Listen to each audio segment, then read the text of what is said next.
Hi friends, स्वागत है आपका अपने यूट्यूब चैनल मेवलूस पर। मध्य प्रदेश के भौगोलिक संरचना के अंतर्गत जो हम पठार पढ़ रहे हैं उसके अंदर हमने 3 भाग पढ़े थे। एक मध्य उच्च प्रदेश पढ़ा था, दूसरा हमने क्या पढ़ा था, ये वाला क्षेत्र सतपुड़ा, और एक पढ़ा था हमने बघेलखंड। तो मध्य उच्च प्रदेश के अंतर्गत हम मालवा पठार, मध्य भारत पठार, रीवा, पन्ना, बुंदेलखंड और उसके साथ में ही नर्मदा सोन घाटी समाप्त कर चुके हैं। अब जो हमारा दूसरा पार्ट था, मतलब दूसरे नंबर पर हमने डिवाइड करके रखा था, इसका नाम क्या है, सतपुड़ा पठार। सतपुड़ा पठार जो है वो हमने दूसरे नंबर पर रखा था, जिसे हमने सतपुड़ा पर्वत श्रेणी की नाम दिया था। तो इसके बारे में आज हम विस्तृत अध्ययन करेंगे कि सतपुड़ा पठार किस श्रेणी के अंतर्गत आता है, कौन कौन से क्षेत्र इसमें हैं, क्या इसकी भौगोलिक विशेषता है और कौन कौन से जिले इसमें सम्मिलित हैं।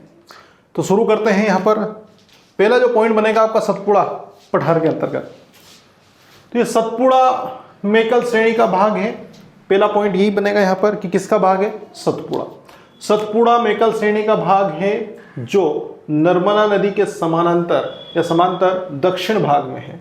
तो 2 पॉइंट है यहाँ पर, दोनों को समझना बहुत आवश्यक है। सतपुड़ा मेकल श्रेणी का भाग है, मतलब ये सतपुड़ा पठार है ना, ये जो है सतपुड़ा पठार, ये सतपुड़ा मेकल श्रेणी, ये जो संरचना देख रहे हैं ना आप लोग, ये जो पूरी की पूरी श्रृंखला बनती है आपकी, इस पूरी श्रृंखला का नाम क्या है, इसका पूरा नाम रहेगा सतपुड़ा मेकल या मेकाल श्रेणी। तो इस सतपुड़ा मेकल श्रेणी का ही भाग कौन है, ये आपका सतपुड़ा का पठार। दूसरा पॉइंट ये क्या कहता है कि जो नर्मदा नदी के समांतर दक्षिण दिशा में है। नर्मदा नदी कहाँ से प्रवाहित होती है, पूर्व से पश्चिम की ओर, अमरकंटक से लेकर इसी मेकाल पर्वत से होकर गुजरती है। तो ये आपकी कौन सी नदी, नर्मदा नदी का प्रवाह हो रहा है। ऊपर विंध्याचल पर्वत है, पहले बता चुका हूँ। दक्षिण में कौन सा है, सतपुड़ा। तो ये नर्मदा नदी के समांतर, तो ये नर्मदा नदी का उत्तर भाग में विंध्याचल, दक्षिण में कौन सा, ये सतपुड़ा। तो यहाँ पर दक्षिण भाग में समांतर हो गया कौन सा आपका, ये वाला क्षेत्र। तो दोनों पॉइंट क्लियर हो गए होंगे मेरे हिसाब से। सतपुड़ा का पठार है वो सतपुड़ा मेकल श्रेणी का भाग है, और इसके अंतर्गत एक पॉइंट ये बन जाता है कि यह नर्मदा नदी के दक्षिण में या नर्मदा नदी के दक्षिण के समांतर मौजूद है, या दक्षिण में समांतर मौजूद है। मध्य प्रदेश की कौन सी सीमा का निर्धारण करता है, तो मध्य प्रदेश की दक्षिण सीमा का निर्धारण करते हैं। क्यों करता है दक्षिण की सीमा का निर्धारण, इसलिए करता है क्योंकि जो सतपुड़ा का पठार है वो है ही किस दिशा में, दक्षिण दिशा में, जो महाराष्ट्र सीमा बनाता है।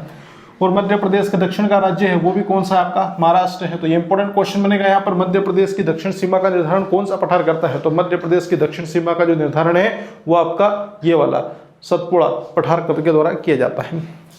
ये जो सतपुड़ा पठार है इसके नर्मदा और ताप्ती के मध्य का क्षेत्र है। अब जो सतपुड़ा पठार अगर पूछ ले कि किन 2 नदियों के बीच का क्षेत्र है, तो एक नदी तो हमने पढ़ ली, नर्मदा आपका। तो यहाँ पर इस प्रकार से ध्यान रखना है कि जो सतपुड़ा पठार है ना, इस सतपुड़ा पठार के उत्तर में ये भी सतपुड़ा, अभी हमने क्या पढ़ा था कि नर्मदा नदी के दक्षिण में, तो नर्मदा नदी यहाँ पर है तो उसका दक्षिण भाग ये था। तो नर्मदा नदी के दक्षिण के समांतर कौन सा पठार है, सतपुड़ा का पठार है। लेकिन अब इसके अंतर्गत एक पॉइंट यहाँ से थोड़ा सा घुमावदार आ जाता है कि 2 नदियों का क्षेत्र है आपका, कौन सा, नर्मदा और ताप्ती। तो नर्मदा और ताप्ती के मध्य का जो क्षेत्र है वो कौन सा पठार है, सतपुड़ा का पठार है। तो जो नर्मदा है वो किस दिशा में है, उत्तर में, और ताप्ती है वो किस दिशा में, दक्षिण में। तो ये आपका बैतूल का जो मुल्ताई क्षेत्र है, यहाँ से कौन सी नदी निकलती है, ताप्ती नदी का उद्गम है। तो ताप्ती आपका ये महाराष्ट्र क्षेत्र में बहती है, तो ये किस दिशा में चली जाएगी, दक्षिण की ओर। ताप्ती महाराष्ट्र क्षेत्र में बहती है तो ये दक्षिण की ओर चली जाएगी, जबकि आपकी जो है कौन, नर्मदा, वो किधर, ऊपर की ओर प्रवाहित होती है, तो वो किस दिशा में जाएगी, उत्तर की ओर। तो नर्मदा उत्तर में और ताप्ती दक्षिण में है, और नर्मदा और ताप्ती के इस उत्तर दक्षिण के मध्य में ही कौन सा पठार है, तो वो मिलेगा आपको ये सतपुड़ा पठार। कुल क्षेत्र की अगर बात करता है तो बता देना 34,000 किलोमीटर स्क्वायर, 34,000 किलोमीटर स्क्वायर का इसका कुल क्षेत्र है। और ये मध्य प्रदेश के कितने % भूभाग पर है, तो मध्य प्रदेश के 11% भूभाग पर। ये इंपॉर्टेंट क्वेश्चन बनेगा, प्रतिशत हमेशा याद रखना पड़ेगा आपको, क्योंकि यहाँ पर डायरेक्टली क्षेत्रफल पूछे ना पूछे, लेकिन प्रतिशत वाला क्षेत्र जरूर पूछेगा। 34,000 किलोमीटर स्क्वायर का जो दायरा है ना, वो मध्य प्रदेश के कुल भूभाग का कितने % है, तो वो मध्य प्रदेश के कुल भूभाग का 11%। तो 11% भूभाग पर ये मौजूद है। वन भूमि की अगर बात करते हैं किस पठार की, सतपुड़ा पठार। तो सतपुड़ा पठार में अगर वन भूमि की बात करते हैं तो सर्वाधिक कितने %, 50%। ये बहुत इंपॉर्टेंट क्वेश्चन है। यहाँ क्वेश्चन बनेगा आपका कि मध्य प्रदेश की उस भौगोलिक संरचना के बारे में बताइए जहां पर 50% से अधिक वन भूमि क्षेत्र है। तो मध्य प्रदेश का वह क्षेत्र है सतपुड़ा का पठार, जिस सतपुड़ा पठार के क्षेत्र के अंतर्गत 50% से अधिक मात्रा में क्या पाया जाता है, वन पाया जाता है। और वन पाए जाने का मुख्य कारण कौन सा है, यही आपका एक जिला भी यहाँ पर बालाघाट, मध्य प्रदेश में सर्वाधिक वन कहाँ पर है, बालाघाट में। वन संबंधी जो हमने टॉपिक पढ़े तो उसमें सब चीजें हमने क्लियर कर ली है। शिकारियों का स्वर्ग किसे कहा जाता है, बालाघाट को कहा जाता है। बालाघाट के कुल क्षेत्र का 53% भाग पर क्या है, वन है।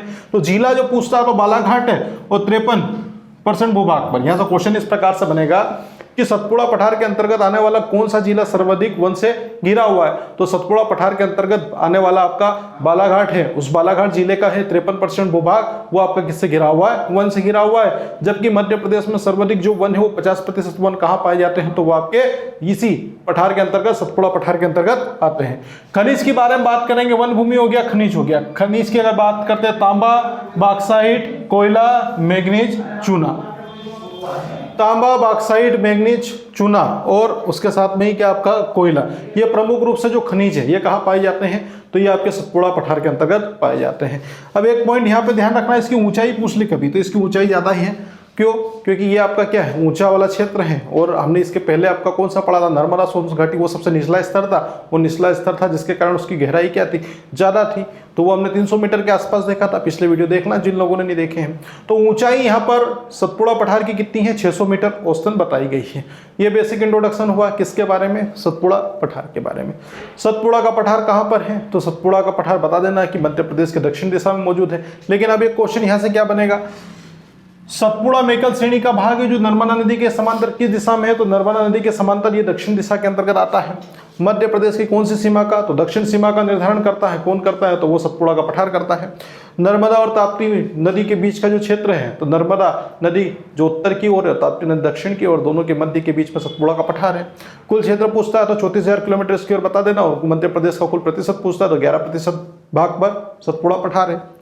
वन भूमि, सर्वाधिक वन भूमि सतपुड़ा पठार में 50%, सर्वाधिक कहाँ पर है, बालाघाट में। आपका जिला पूछता है तो 53% बता देना वहाँ पे। खनिज बात करते हैं तो बॉक्साइट हो गया आपका, उसके साथ में ही क्या, तांबा, कोयला, मैग्नीज, चूना। तांबा ये मलाजखंड फेमस है आपका। बॉक्साइट अभी इसके पहले अमरकंटक अनूपपुर मैंने लिखवाया था आपका।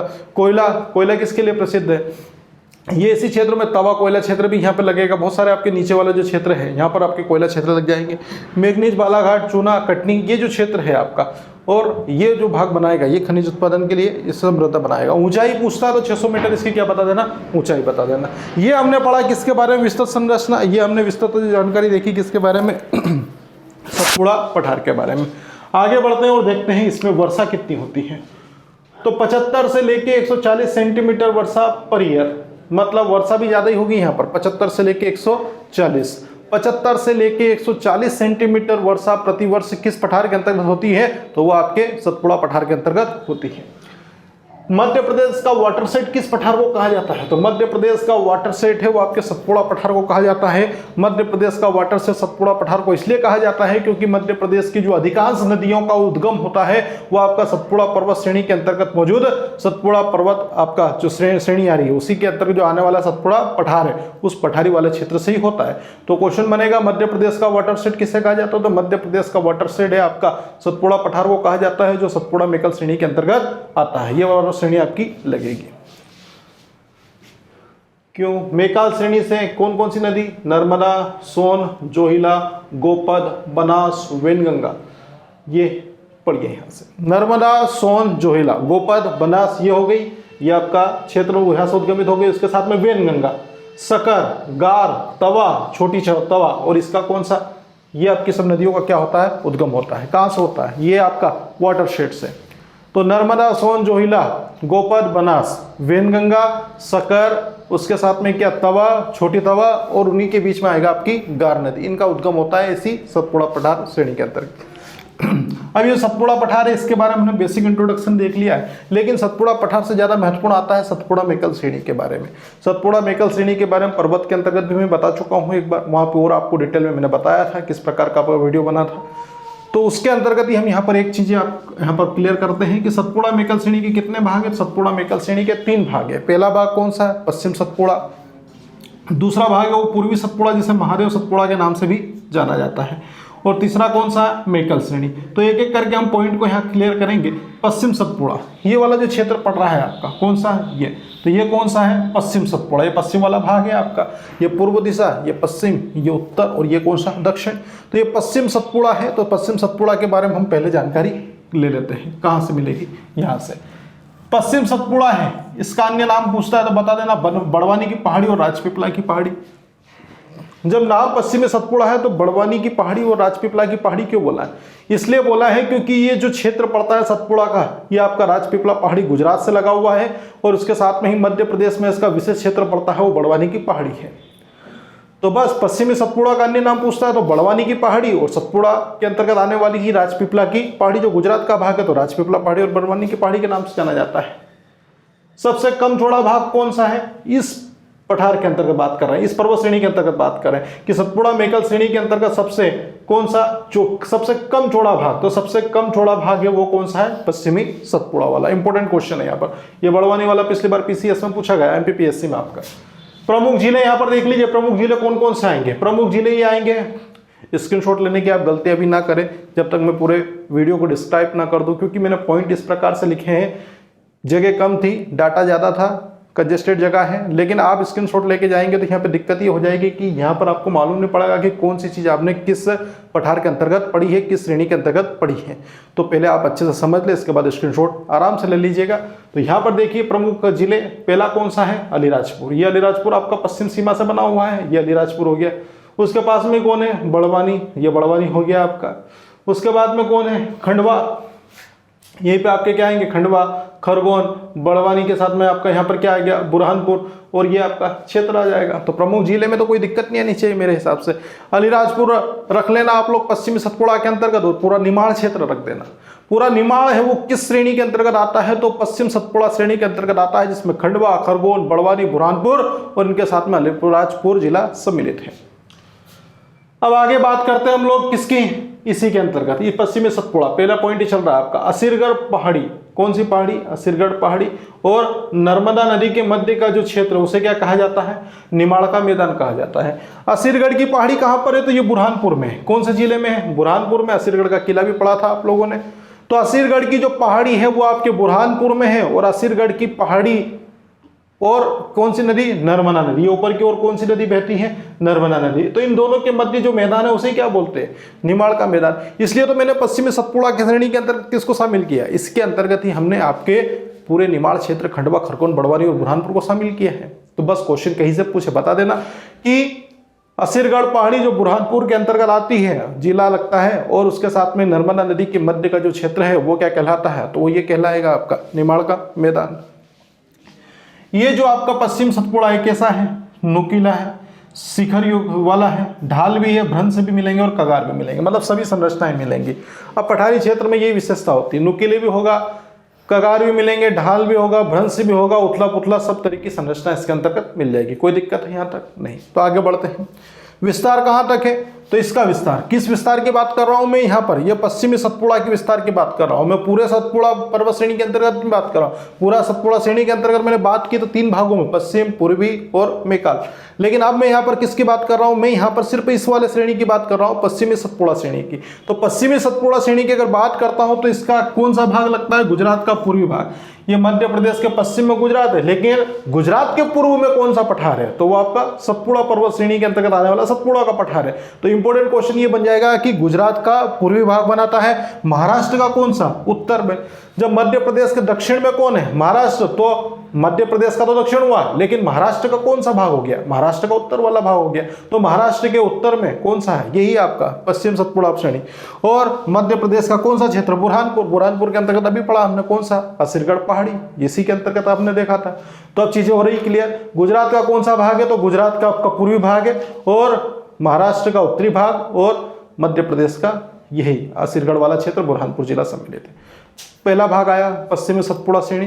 पश्चिमी सतपुड़ा श्रेणी की अगर बात करें तो सबसे कम चौड़ा भाग है, इसका एक अन्य नाम बड़वानी की पहाड़ी या राजपीपला की पहाड़ी के नाम से भी इसे जाना जाएगा। उसके बाद ही प्रमुख जिले पूछता है तो अलीराजपुर, खंडवा, खरगोन, बड़वानी, बुरहानपुर, पूरा निमाड़ और अलीराजपुर। असीरगढ़ पहाड़ी और नर्मदा के बीच कौन सा मैदान, निमाड़ का मैदान है। कैसा है, नुकील, शिखर युक्त और भ्रंश और कगार वाला ढाल भी मिलेंगे। विस्तार, गुजरात का पूर्वी भाग, महाराष्ट्र का उत्तरी भाग और उसके साथ में ही मध्य प्रदेश का बुरहानपुर वाला क्षेत्र, ये इसके अंतर्गत शामिल है। ये हमने यहाँ तक देखा। अब हम किसकी बात कर रहे हैं? अब हम बात कर रहे हैं दूसरे नंबर की। कौन सा? पूर्वी सतपुड़ा पठार, या फिर हम इसे क्या बोलते हैं? महादेव श्रेणी। पूर्वी सतपुड़ा श्रेणी या महादेव श्रेणी के अंतर्गत मैं बात करता हूं तो यहां पर आ जाइए आप लोग ऊपर की ओर। पहले कहाँ आना है? पहले ऊपर की ओर। अभी ये वाली जो डिटेल पढ़ी हमने, ये किसके बारे में पढ़ी? ये हमने पश्चिम सतपुड़ा के अंतर्गत पढ़ी। अब हम जो बात कर रहे हैं वो किसकी? पूर्वी सतपुड़ा या फिर महादेव श्रेणी की बात कर रहे हैं। तो महादेव श्रेणी या पूर्वी सतपुड़ा का अन्य नाम क्या है? महादेव श्रेणी और ग्वालीगढ़। महादेव श्रेणी और ग्वालीगढ़ किसका अन्य नाम है? तो महादेव श्रेणी और ग्वालीगढ़ आपके पूर्वी सतपुड़ा या फिर महादेव श्रेणी का एक अन्य नाम है। अगर इसी महादेव श्रेणी के अंतर्गत एक पर्वत है आपका, कौन सा? वही आपका महादेव पर्वत। उस महादेव पर्वत की सबसे ऊंची चोटी कौन सी है? हरवत्सकोट। कौन सी है? हरवत्सकोट। ये हरवत्सकोट ही क्या है? मध्य प्रदेश की सबसे ऊंची चोटी। अब हरवत्सकोट मध्य प्रदेश की सबसे ऊंची चोटी क्यों हो गई? क्योंकि जो पंचमढ़ी है ना, इस पंचमढ़ी का प्राचीन नाम ही क्या है? हरवत्सकोट है। तो पंचमढ़ी को हरवत्सकोट बोला जाता है। और किसके अंतर्गत आता है? धूपगढ़। ठीक है, ये धूपगढ़ है ना आपका, धूपगढ़ किसके अंतर्गत आता है? पंचमढ़ी में। तो हरवत्सकोट है आपका, और हरवत्सकोट जो है वही धूपगढ़ चोटी है, और धूपगढ़ चोटी वो पंचमढ़ी के अंतर्गत आती है। और हरवत्सकोट धूपगढ़ चोटी की जो ऊंचाई है वो 1350 मीटर है। तो एक इंपॉर्टेंट क्वेश्चन ये बनेगा कि सतपुड़ा पठार की सबसे ऊंची चोटी, ठीक है, बस आपका सतपुड़ा पठार की सबसे ऊंची चोटी और मध्य प्रदेश की भी सबसे ऊंची चोटी, दोनों फैक्ट है। एक तो पूछेगा मध्य प्रदेश की सबसे ऊंची चोटी, तो वो सभी को पता है, कौन सी? वही आपका हरवत्सकोट धूपगढ़ चोटी 1350 मीटर। लेकिन क्वेश्चन घुमा के भी पूछेगा, इस प्रकार से पूछेगा कि चलो आप बताओ, क्या बताओ? ये बताओ कि आपका सतपुड़ा पठार की सबसे ऊंची चोटी कौन सी है? तो सतपुड़ा पठार की सबसे ऊंची चोटी रहेगी आपकी यही धूपगढ़। यहीं पर ये जो महादेव पहाड़ी है ना, इसकी ऊंचाई कभी पूछ ले आपका कि महादेव पर्वत क्षेत्र आपने पढ़ा है, तो महादेव पहाड़ी जो क्षेत्र है इसकी ऊंचाई कितनी है? तो लगभग 1200 मीटर। 1200 मीटर का जो ऊंचाई लेंथ इसकी यहाँ पर बताई गई है। मध्य प्रदेश का एकमात्र हिल स्टेशन और सर्वाधिक वर्षा वाला स्थान कौन सा है? तो ये सभी को पता है, पंचमढ़ी। मध्य प्रदेश का एकमात्र हिल स्टेशन आपका पंचमढ़ी है, जो किस पर्वत के अंतर्गत आता है? सतपुड़ा का पर्वत के अंतर्गत आता है, जिसके कारण सतपुड़ा की रानी किसे कहा जाता है? सतपुड़ा की रानी पंचमढ़ी को कहा जाता है। और मध्य प्रदेश में सर्वाधिक वर्षा कहाँ होती है? तो वो आपके पंचमढ़ी होशंगाबाद में होती है। लगभग कितना? 199 सेंटीमीटर, 192 ये बताया जाता है ना, लगभग 200 के आसपास बताई जाती है। और अधिकतम 212 सेंटीमीटर या उसके आसपास कुछ बताई जाती है। हर वर्ष में कुछ ना कुछ तब्दीली होती है, किताबों में अलग अलग बताया गया है। तो अभी एवरेजिंग ऐसे याद रखना कि 190 से लेकर 200 सेंटीमीटर वर्षा पर ईयर यहाँ पे होती है। यहाँ तक हुआ एकमात्र हिल स्टेशन में सर्वाधिक वर्षा कहाँ पर? पंचमढ़ी में। अब मैं बात करता हूँ पूर्वी सतपुड़ा या महादेव श्रेणी के अंतर्गत आने वाले प्रमुख जिले की। तो प्रमुख जिले में कौन सा आएगा? बैतूल आएगा। कौन सा? बैतूल। ये आपका बुरहानपुर है, उससे ऊपर की ओर जैसे आप लोग जाएंगे तो यहाँ पर कौन सा जिला मिलेगा? क्योंकि बुरहानपुर लास्ट सीमा थी किसकी? पश्चिमी सतपुड़ा के अंतर्गत। अब हम पूर्वी सतपुड़ा में पहुंच गए, तो यहाँ पर बैतूल है। बैतूल के साथ में हरदा, होशंगाबाद, ये सब के सब किस में? अब ये होशंगाबाद का नया नाम क्या हो गया भैया? ये नर्मदापुरम हो गया है। तो इसका भी थोड़ा ध्यान रखना आप लोग कि नर्मदापुरम है, होशंगाबाद नहीं मिलेगा आपको, नर्मदापुरम मिलेगा। तो नर्मदापुरम याद रखना है आपको, कहीं कंफ्यूजन करने के लिए डायरेक्ट नर्मदापुरम देगा वो। बैतूल, हरदा, नर्मदापुरम, छिंदवाड़ा, सिवनी, बालाघाट, ये जो प्रमुख जिले हैं ये किसके अंतर्गत आते हैं? तो ये पूर्वी सतपुड़ा के अंतर्गत आते हैं। आ रहा समझ में? बैतूल, हरदा, नर्मदापुरम, सिवनी, छिंदवाड़ा और बालाघाट, ये किसका भाग है? तो ये भाग रहेंगे आपकी पूर्वी सतपुड़ा या महादेव श्रेणी के अंतर्गत भाग रहेंगे। कालीभीत पहाड़ी कहाँ पर पड़ी थी? कालीभीत पहाड़ी हमने बैतूल और नर्मदापुरम के बीच में पड़ी थी, वही आपका होशंगाबाद। तो ये बैतूल मुख्य स्थान है। तो कालीभीत पहाड़ी से किसका उद्गम होता है? तो तवा नदी का उद्गम होता है। अब तवा नदी का उद्गम कहाँ से देखा था हमने? पंचमढ़ी क्षेत्र से। लेकिन वो किस पहाड़ी के अंतर्गत आता है? तो वो आपका पंचमढ़ी क्षेत्र है, वहां पर आपका पर्वत श्रेणी आप महादेव लगती है। लेकिन जो भाग लगता है आपका कौन सा? तवा। तो तवा आपका कालीभीत पहाड़ी, तो कालीभीत पहाड़ी से आती है और 172 किलोमीटर की यात्रा तय करती है। और किस में मिल जाती है? वही आपका बांद्राभान। बांद्राभान कहाँ पर है?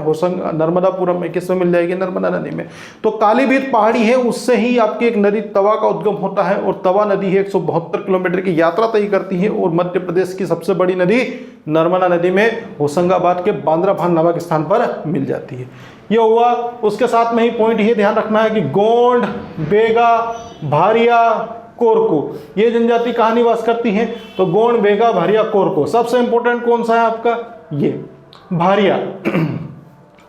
क्योंकि भारिया मध्य प्रदेश के सबसे अति पिछड़ी जनजातियों में शामिल है। बेगा, भारिया और सहरिया, ये नाम सुना होगा। तो बेगा भी आ रहा है यहाँ पर, उसके साथ में भारिया भी आ रहा है, ये दो तो आ रहा है। एक सहरिया पढ़ा था हमने, किस पठार के अंतर्गत पढ़ा था? मध्य भारत पठार के अंतर्गत पढ़ा था, जो आपका श्योपुर और उसके साथ में गुना क्षेत्र, ग्वालियर वाला भाग है, वहां पर हमने पढ़ा था किसके बारे में? सहरिया के बारे में।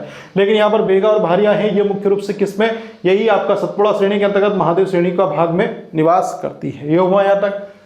तो शुरुआत की थी हमने कहां से? ये यहां से। पूर्वी सतपुड़ा या महादेव श्रेणी का अन्य नाम महादेव श्रेणी और ग्वालीगढ़ है। इसकी सबसे ऊंची चोटी कौन सी? हरवत्सकोट या धूपगढ़, जिसकी ऊंचाई 1350 मीटर है, जो पंचमढ़ी होशंगाबाद में मिलेगी। महादेव पहाड़ी की ऊंचाई 1200 मीटर के आसपास है। मध्य प्रदेश का एकमात्र हिल स्टेशन और सर्वाधिक वर्षा वाला स्थान कौन सा है? पंचमढ़ी है, जो होशंगाबाद जिले के अंतर्गत आता है, जो वर्तमान में नर्मदापुरम बन चुका है। प्रमुख जिले बैतूल है, हरदा है, नर्मदापुरम है, सिवनी है, छिंदवाड़ा है, बालाघाट है। ये प्रमुख जिले हैं। अगर जनजातियों की बात पूछते हैं तो वो बता देना, बेगा है, भारिया है, कोरकू है, और उसके साथ में कौन है आपका? गोंड। ये प्रमुख जनजाति यहाँ पे निवास करती है। अब लास्ट संरचना जो बचती है आपकी, किसकी? मैकाल। मैकाल श्रेणी है, तो मैकाल श्रेणी क्या है? सर्वाधिक चौड़ाई वाला भाग। ये इंपॉर्टेंट क्वेश्चन बनेगा। क्यों इंपॉर्टेंट क्वेश्चन बनेगा? ये इसलिए बनेगा क्योंकि इसके पहले हमने क्या पढ़ा है? इसके पहले हमने ये पढ़ा है कि सबसे कम चौड़ा वाला भाग कौन सा है, तो वो आपने पश्चिम सतपुड़ा के अंतर्गत देखा था। लेकिन अब इंपॉर्टेंट क्वेश्चन इस प्रकार से बन रहा है कि भैया बताओ कि मध्य प्रदेश में जो सतपुड़ा पर्वत श्रेणी है, उसका सबसे चौड़ा वाला भाग कौन सा है? तो सबसे चौड़ाई वाला भाग है वो आपका रहेगा ये मैकाल श्रेणी। सतपुड़ा की दूसरी सबसे ऊंची चोटी कौन सी है? आम्रकूट चोटी, जिसे अमरकंटक चोटी के नाम से भी जाना जाता है, जिसकी ऊंचाई 1064 मीटर है। अब एक और इंपॉर्टेंट फैक्ट बन गया यहाँ पर, इस प्रकार से बन चुका है कि भैया बताओ आप लोग कि सतपुड़ा की सबसे ऊंची चोटी तो हरवत्सकोट या धूपगढ़, आपने चोटी 1350 मीटर देख ली। अब दूसरी बताओ कि सतपुड़ा पर्वत श्रेणी के अंतर्गत आने वाली कौन सी चोटी? दूसरी। यहां पर इंपॉर्टेंट फैक्ट इसलिए बन जाता है क्योंकि जो पूर्वी सतपुड़ा या महादेव श्रेणी है ना, इसके अंतर्गत धूपगढ़ आ रही थी। लेकिन अब मैकाल श्रेणी के अंतर्गत कौन आ रही है? तो मैकाल श्रेणी के अंतर्गत मध्य प्रदेश की दूसरी, मध्य प्रदेश की नहीं, मतलब आपका किसकी? यही सतपुड़ा श्रेणी के अंतर्गत। तो सतपुड़ा श्रेणी के अंतर्गत आने वाली मध्य प्रदेश की दूसरी, सतपुड़ा श्रेणी के अंतर्गत आने वाली मध्य प्रदेश में अमरकंटक चोटी है, जिसे आम्रकूट चोटी के नाम से जाना जाता है, और ये किस में आती है? ये मैकाल श्रेणी के अंतर्गत आती है। यहां तक क्लियर है? अब उसके बाद ये जो सतपुड़ा श्रेणी, इसका अधिकांश भाग किस राज्य का भाग है? तो ये आपका अधिकांश भाग छत्तीसगढ़ में है। अब छत्तीसगढ़ से लगा हुआ है, तो ये अनूपपुर वाला विवादित क्षेत्र आपका अमरकंटक, वो भी आपका छत्तीसगढ़ डिमांड करता है कि ये किस में आता है? छत्तीसगढ़ में, क्योंकि यहीं पर क्या है? अमरकंटक के जो क्षेत्र है वो लग जाता है। तो ये मैकाल श्रेणी के अंतर्गत अमरकंटक का जो पठारी क्षेत्र है वो आपका मुख्य रूप से छत्तीसगढ़ में आता है। जिले कौन सा है? तो जिले बता देना, अनूपपुर, मंडला, डिंडोरी, शहडोल। अनूपपुर, मंडला, डिंडोरी और शहडोल। अनूपपुर, मंडला, डिंडोरी और शहडोल, ये किसका भाग है? तो ये आपका रहेगा इसी मैकाल पर्वत श्रेणी का भाग रहेगा। अब फिर क्या आता है? अमरकंटक का पठार, ये आता है। अब ये जो अमरकंटक का पठार है ना, इसी के अंतर्गत कौन आता है? अमरकंटक आता है। और इस अमरकंटक से कौन सी नदियों का उद्गम होता है? नर्मदा, सोन, जोहिला, इनका उद्गम हो रहा था। लेकिन अब इंपॉर्टेंट फैक्ट इस प्रकार से बनेगा कि इस अमरकंटक पठार के अंतर्गत बताइए जो किसका भाग है? मैकाल श्रेणी का। इस अमरकंटक पठार के उत्तर से किस नदी का उद्गम होता है? तो उत्तर दिशा से आपकी नर्मदा नदी का। जबकि दक्षिण से किसका उद्गम होता है? तो महानदी और वेनगंगा का। महानदी के बारे में मैं बता चुका हूं, क्योंकि मध्य प्रदेश के अपवाह तंत्र हमने पढ़े थे 6, उसके अंतर्गत महानदी अपवाह तंत्र पढ़ा था। वेनगंगा नदी मैंने पढ़ा चुका हूं। क्यों पढ़ाया था? जब आप लोगों ने दक्षिण भारत या दक्षिण मध्य प्रदेश के अंतर्गत आने वाली नदियों, इसके बारे में विस्तृत रूप से चर्चा करी थी। तो बस इसमें कोई कंफ्यूजन वाला बात नहीं आनी चाहिए। अमरकंटक का पठार है वो मध्य प्रदेश के अंतर्गत आता है, कुछ भाग, अधिकांश भाग छत्तीसगढ़ में आता है। तो अमरकंटक के इस पठार से जो उत्तर दिशा है, उस उत्तर दिशा से आपकी नर्मदा नदी, जबकि दक्षिण दिशा से वेनगंगा और उसके साथ में महानदी का क्या होता है? उद्गम होता है। मैकाल श्रेणी के दक्षिण में प्रवाहित होने वाली, ये इंपॉर्टेंट फैक्ट बनेगा, मैकाल श्रेणी की दक्षिण में प्रवाहित होने वाली एक नदी थी, उसका नाम क्या था? टांडा नदी। अभी भी है टांडा नदी। पहले किसकी नदी थी? किसकी सहायक नदी थी? नर्मदा की। लेकिन वर्तमान में ये दिशा बदलते हुए किसकी सहायक नदी बन गई है? वेनगंगा की सहायक नदी बन चुकी है। तो एक इंपॉर्टेंट फैक्ट जुड़ गया यहाँ पर कि मैकाल श्रेणी के अंतर्गत आने वाली एक टांडा नदी है, जो पहले क्या हुआ करती थी? पूर्व में। पूर्व ने इसलिए नहीं लिखा है, पूर्व मतलब आप दिशा नहीं समझ ले, क्योंकि ये जो क्षेत्र लग गया ना, पूर्व वाला भाग भी लग गया, इसलिए पूर्व मैंने हटा दिया, यहाँ पर पहले लिख दिया है कि मध्य प्रदेश के अंतर्गत जो क्षेत्र है आपका मैकाल पर्वत श्रेणी के अंतर्गत अमरकंटक पठार, इस वाले क्षेत्र के अंतर्गत क्या होता है? एक नदी है टांडा नदी। और टांडा नदी पूर्व में आपका क्या हुआ करता था, या पहले टांडा नदी पहले नर्मदा की सहायक नदी थी, लेकिन अब वर्तमान में इसका रूप परिवर्तित हो गया है और ये टांडा नदी अब वर्तमान में किसकी बन चुकी है, तो ये आपकी वैनगंगा नदी की सहायक नदी बन चुकी है। ये हमने देखा किसके बारे में, ये हमने देखा यहाँ पर मेकाल श्रेणी। मेकाल श्रेणी के बारे में ये देखा सर्वाधिक चौड़ाई वाला क्षेत्र है। मेकाल श्रेणी के बारे में और पूछता है तो बता देना है यहाँ पर कि सतपुड़ा पठार की दूसरी सबसे ऊंची चोटी कौन सी है, तो आम्रकुट या अमरकंटक चोटी है, जिसकी ऊंचाई 1064 मीटर की है। मेकाल श्रेणी का अधिकांश भाग छत्तीसगढ़ में आता है। जिले पूछता है तो वही आपका अनूपपुर, मंडला, डिंडोरी और शहडोल वाला क्षेत्र लग जाता है। अमरकंटक के पठार से कौन सी, उत्तर से आपकी नर्मदा नदी, दक्षिण से महानदी और वैनगंगा का उद्गम होता है। मेकाल श्रेणी के दक्षिण में प्रवाहित होने वाले, दक्षिण दिशा याद रखना इंपॉर्टेंट है, क्यों, क्योंकि नर्मदा है वो आपको उधर जाएगी पूर्व से पश्चिम की ओर, ये आपका क्षेत्र यहाँ पर थोड़ा सा बदल जाएगा। मेकाल श्रेणी के अंतर्गत आने वाली दक्षिण में बहने वाली एक नदी है जिसका नाम क्या है, टांडा नदी, जो पूर्व में आपकी नर्मदा की सहायक नदी, लेकिन अब वर्तमान में किसकी हो गई है, तो वर्तमान में हो गई है आपकी वैनगंगा की सहायक नदी। ये हमने देख ली संपूर्ण जानकारी किसके बारे में, सतपुड़ा पठार के अंतर्गत। एक क्विक रिवीजन ले लेते हैं, उसके बाद आगे बढ़ेंगे। सतपुड़ा पठार है, डायरेक्शन पूछता है तो सतपुड़ा पठार, ये डायरेक्शन यहाँ पर लिखा हुआ है। सतपुड़ा मेकाल श्रेणी का भाग है जो नर्मदा नदी के समांतर किस दिशा में है, दक्षिण में है। उसके बाद मध्य प्रदेश की कौन सी सीमा, दक्षिण सीमा का निर्धारण करता है, कौन करता है, सतपुड़ा का पठार करता है। नर्मदा और ताप्ती के मध्य कौन सा पठार है, नर्मदा और ताप्ती के मध्य सतपुड़ा का पठार है। नर्मदा उत्तर में है, दक्षिण में कौन है, ताप्ती नदी है। कुल क्षेत्र पूछता है तो 34,000 किलोमीटर स्क्वायर बता देना, जो मध्य प्रदेश के 11% भूभाग के अंतर्गत आता है। यहाँ तक हुआ। वन भूमि है तो सर्वाधिक वन भूमि किस पठार में है, तो सतपुड़ा पठार के अंतर्गत 50% आती है। सर्वाधिक जो है वो बालाघाट में आती है 53%। खनिज बात करते हैं तो वही आपका कोयला है, तांबा है, बॉक्साइट है, मैग्नीज और चूना। ऊंचाई कितनी है, 600 मीटर। अब फिर आगे आते हैं और देखते हैं यहाँ पर किसके बारे में, वर्षा। वर्षा कितनी होती है, 75 से लेकर 140 सेंटीमीटर पर ईयर होती है।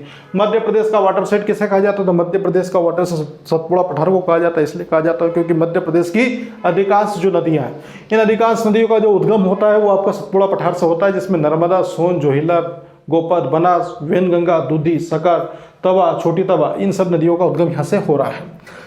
सतपुड़ा मेकाल श्रेणी के कितने भाग है, 3 भाग हैं, पूर्वी सतपुड़ा, पश्चिम सतपुड़ा और उसके साथ में मेकाल श्रेणी। पश्चिमी सतपुड़ा के अंतर्गत हमने देखा था सबसे कम चौड़ा भाग है, इसमें राजपीपला की पहाड़ी और बड़वानी की पहाड़ी आती हैं।